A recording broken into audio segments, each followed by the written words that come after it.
பாவ அறிக்கையும் மன்றாட்டும். பாவ அறிக்கை.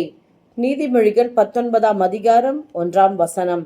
மாறுபாடான உதடுகளுள்ள மூடனை பார்க்கிலும் உத்தமனாய் நடக்கிற தரித்திரனே வாசி. ஆமென். ஆம் பிரியமானவர்களே, கள்ளத்தராசு கர்த்தருக்கு அருவருப்பானது என்று எப்படி நாம் வேதத்திலே கற்றுக்கொள்ளுகிறோமோ, அதுபோல மாறுபாடான உதடுகளை கர்த்தர் அருவருக்கிறார். மாறுபாடாய் பேசுகிறவர்கள், இங்கொன்றும் அங்கொன்றும், மற்றவர்கள் உண்மையான வாழ்க்கை ஒரு விதமாய் வாழ்ந்து கொண்டிருப்பார்கள். ஆனால் வெளியே கஷ்டப்படுவது போலும், அதாவது இருக்கிறதே இல்லாததென்றும் இல்லாததை இருக்கிறதென்றும் சொல்லிக்கொண்டு உலாவுகிற மனுபுத்திரர். இந்த மாறுபாடான உதடுகளை கர்த்தர் மிகவும் அருவருக்கிறார். அவனவன் பிறருடைய மெய்யே பேச கடவன் என்று வேதத்திலே நாம் பார்க்கிறோம்.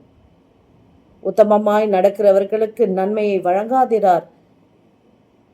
உத்தம இருதயத்தாரை கர்த்தர் நேசிக்கிறார்.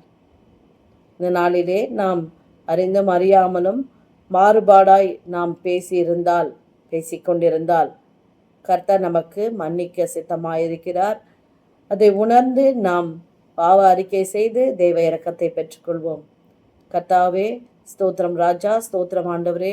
சில வேளைகளிலே நாங்கள் இப்படி மாறுபாடான உதடுகளால் நாங்கள் பேசுகிறோம் ஆண்டவரே. மற்ற மனிதர்களுக்கு பயந்து அல்லது என்மேல் எப்படி ஏதாவது பொறாமைப்பட்டு விடுவார்களோ, என்னுடைய செல்வாக்கை பார்த்து ஏதாவது அவர்கள் திட்டம் போடுவார்களோ என்றெல்லாம் தவறான காரியங்களை, தவறான சிந்தனைகளை இருதயத்திலும் சிந்தையிலும் வைத்து ஆண்டவரே, மாறுபாடாய் நாங்கள் துணிகரமாய் செய்த தவறான காரியங்கள் எல்லாவற்றையும் தயவாய் எங்களுக்கு மன்னித்தரலும். இனி நாங்கள் அப்படி உமக்கு விரோதமாய் பாவம் செய்யாதபடிக்கு கர்த்தாவே, எங்கள் தலைகளை தாழ்த்தி உம்முடைய சமூகத்திலே எங்களை ஒப்பு கொடுக்கிறோம் ஆண்டவரே. இந்த மாறுபாடான உதடுகளை எங்களை விட்டு எடுத்து போட்டு செம்மையான இருதயத்தையும் சுத்த சிந்தையையும் எங்களுக்கு தந்து ஆசீர்வதிங்க. இனி நாங்கள் அப்படி தீமை செய்யாதபடிக்கு ஆண்டவரே, நீ சொன்னபடியே அவனவன் பிறனுடைய மெய்யே பேச கடவன் என்று சொன்னீரே.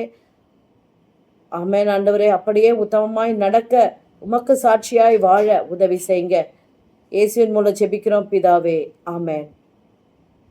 பிரியமானவர்களே, பாவங்களை அறிக்கை செய்கிறவர்கள் இரக்கம் பெறுவார்கள். பாவத்தை அறிக்கை செய்து தேவ இரக்கத்தை பெற்றுக்கொள்ளுங்கள். God bless you.